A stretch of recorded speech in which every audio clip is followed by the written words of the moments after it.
Assalamualaikum warahmatullahi wabarakatuh. Nama saya Supomo, terletak di Dusun 4, Desa Purwotani, Kecamatan Jatiagung, Kabupaten Lampung Selatan. Sekitar kita 4 tahun lah melihara ini, dari 4 tahun. Awal mulanya kita punya modal yaitu 5 juta.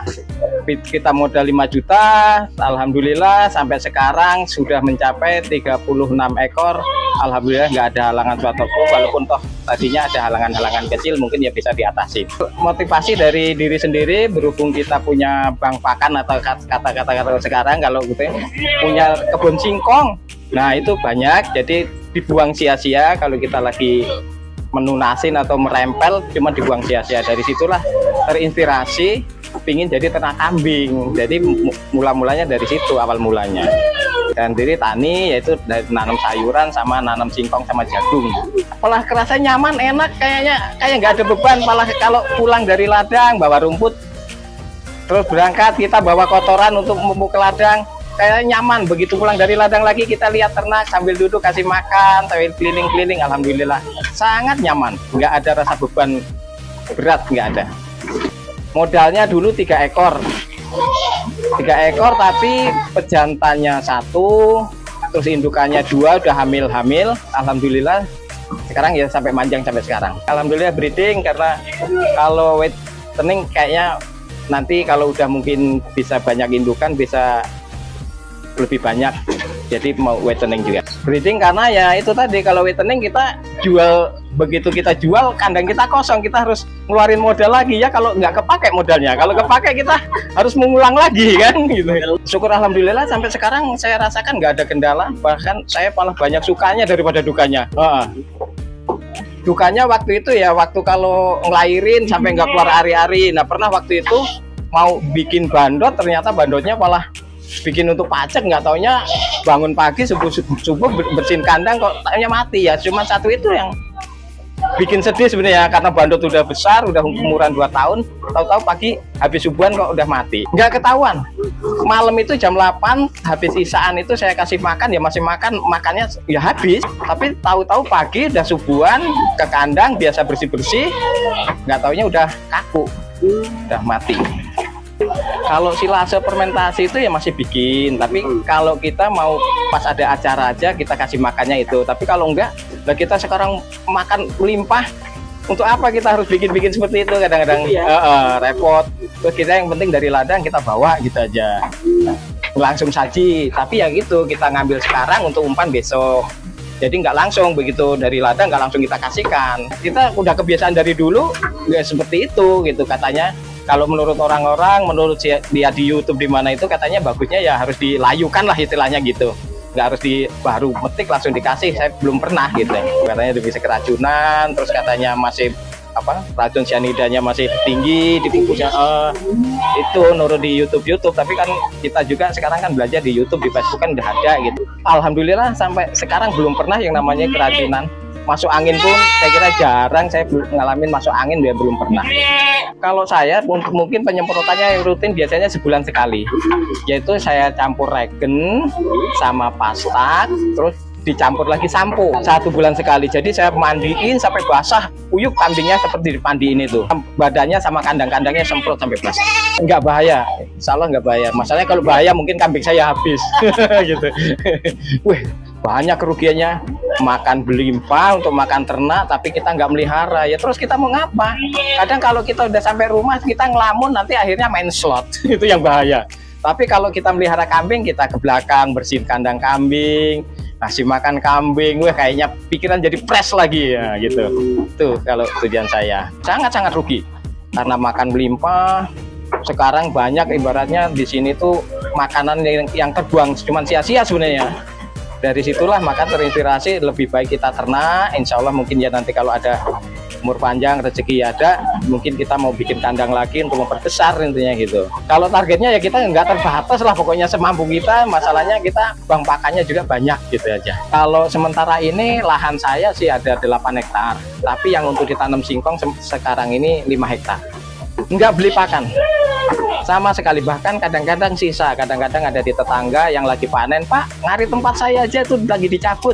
Oh iya makasih ya, alhamdulillah ke tetangga. Akhirnya waktu itu 6 hektar itu sampai nggak habis, Daun singkongnya kita cuma nyempalin, disisain pertama, sisain 2-2, habis itu sisain 1-1, itu nggak habis. Pokoknya begitu umur singkong udah 8 bulan atau sesuai dengan kebutuhan, kita memang ada kebutuhan besar ya kita cabut. Alhamdulillah selama melihara ini udah 4 tahunan lah ya.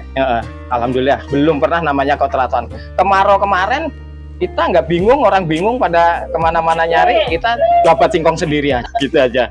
Terus kita bikin fermentasi, bikin silase ya kalau kemarau, pasti ada persiapan. Kalau keuntungannya banyak, ya bisa untuk ngerehab rumah, bisa untuk beli pupuk lagi, lemparin ke ladang, terus dari hasil kohenya dari kambing itu ya bawa ke ladang lagi, itu sangat-sangatlah menguntungkan untuk tanaman sayuran dan lain sebagainya, mungkin jagung. Singkongnya pakai itu alhamdulillah bisa subur lagi, kembali lagi ke ternak lagi, kambing lagi, benar-benar bermanfaat dari peternak ya, sirkulasinya ya muter lagi ke ternak lagi, ke ladang ke ternak, ke ladang ke ternak gitu terusan. Kalau saya sekitar ya tak hitung-hitung ini ya dari tahun 2021 kemarin sampai sekarang kayaknya kalau udah 40-an juta udah lebih dengan modal 5 juta. Alhamdulillah. Dan sampean kalau ke ladang pagi ngurusin sayuran atau ngurusin jagung atau ngurusin singkong, bawa pulang daun singkong ataupun rumput. Kalau bayangan saya prospek kedepannya kok kayaknya celah loh, kayaknya lebih enak, lebih santai.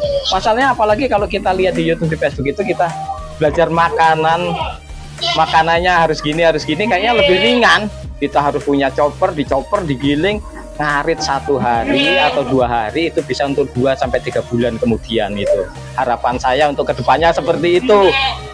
Lah kalau kita nggak, bank pakan itu sangat-sangatlah penting. Kalau kita nggak punya bank pakan, kita kemana-mana akhirnya nyuri tempat orang ya jadi masalah. Makanya saya wajibkan untuk teman-teman yang pemula maupun yang udah ini, tolonglah utamakan bank pakan dulu. Karena bank pakan itu yang menopang akhirnya ternak kita jadi bagus, jadi gemuk-gemuk, jadi ini karena dari bank pakan itu tersebut. Kalau kita nggak punya bank pakan, akhirnya kita kesana kesini bingung, nggak jadi ngarit, ya kita ternak kambing kita mau dikasih makan apa? Akhirnya ngerusak punya orang, ataupun kalau kita dikasih onggot terus mungkin ya kambingnya juga nggak sehat kan gitu. Kombinasi dari daun-daunan, terus sekarang di sini banyak loh, daun pelem, daun duren, daun kopi coklat, daun karet, itu pun mau kambing kok kalau gini, apalagi difermentasi. Saya udah nyoba itu sangat-sangat lahap. Makanya penjualan saya sementara ini, kalau ini kita mau butuh ibarat untuk kondangan atau kemana kan, atau untuk biaya anak sekolah, kita tinggal ngebel aja belantik, ngebel belantik, saya mau ngelongin 2 atau 3 untuk ini, oh iya Pak siap, datang beliau langsung jadian di situ juga harga. Kalau dulu memang sangat-sangat sulit, karena saya dulu juga pernah dari tahun sekitar 2000-an itu masih susah.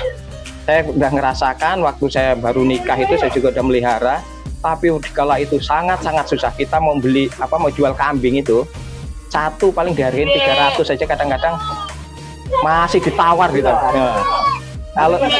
Kalau sekarang kita tahu, ibarat kita nawarin sesuai dengan barangnya bagus bangganya, ya langsung bayaran, nggak banyak komentar. Semakin bagus semakin cerah lah prospek kedepannya. Kalau saya masalahnya kalau fattening belum pernah merasakan, tapi kalau untuk breeding saya udah merasakan. Kayaknya lebih enak breeding aja lah udah. Mungkin nanti kalau kita fattening mungkin dari anak-anakannya, kalau indukannya udah banyak mungkin dari situ kita akan coba.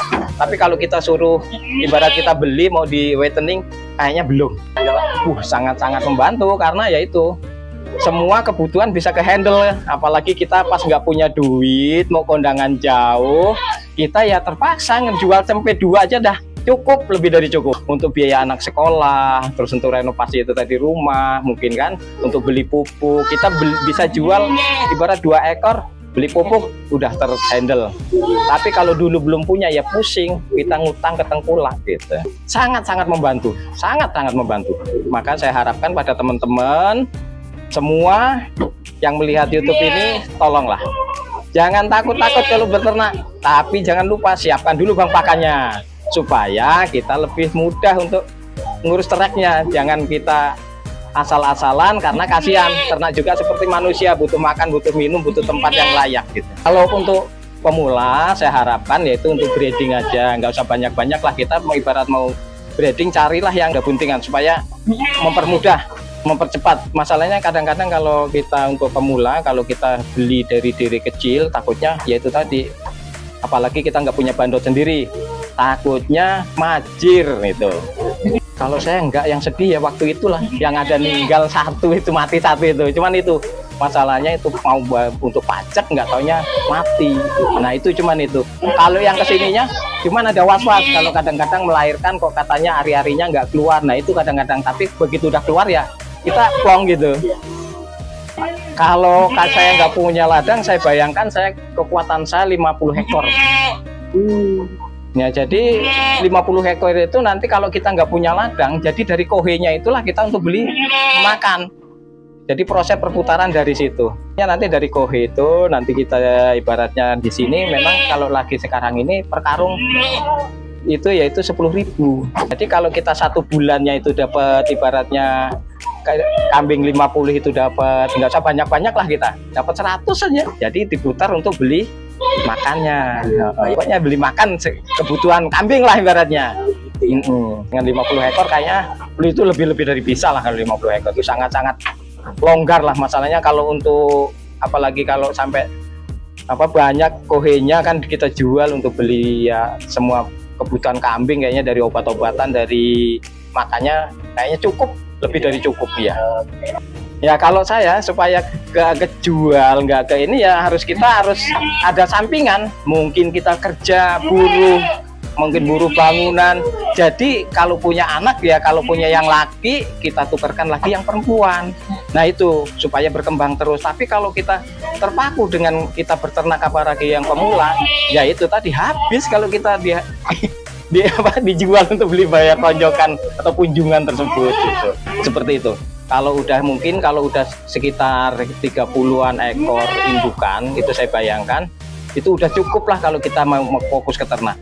Masalahnya itu tadi sirkulasinya dia dari kohe bawa ke ladang kalau yang punya ladang, kalau yang enggak ya kita jual. Orang sekarang juga banyak yang mau menampung kohe ya, dari kami. Program saya ke depan saya pingin cari FB program ke depan untuk mencetak kambing cross intinya. Ya. Ini sambil mau bikin kandang baru lagi karena ini udah populasinya udah sempit.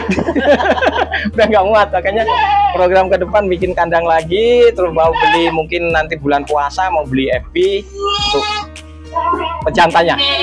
Nggak ada target, semampu saya selama masih kuat saya masih terus.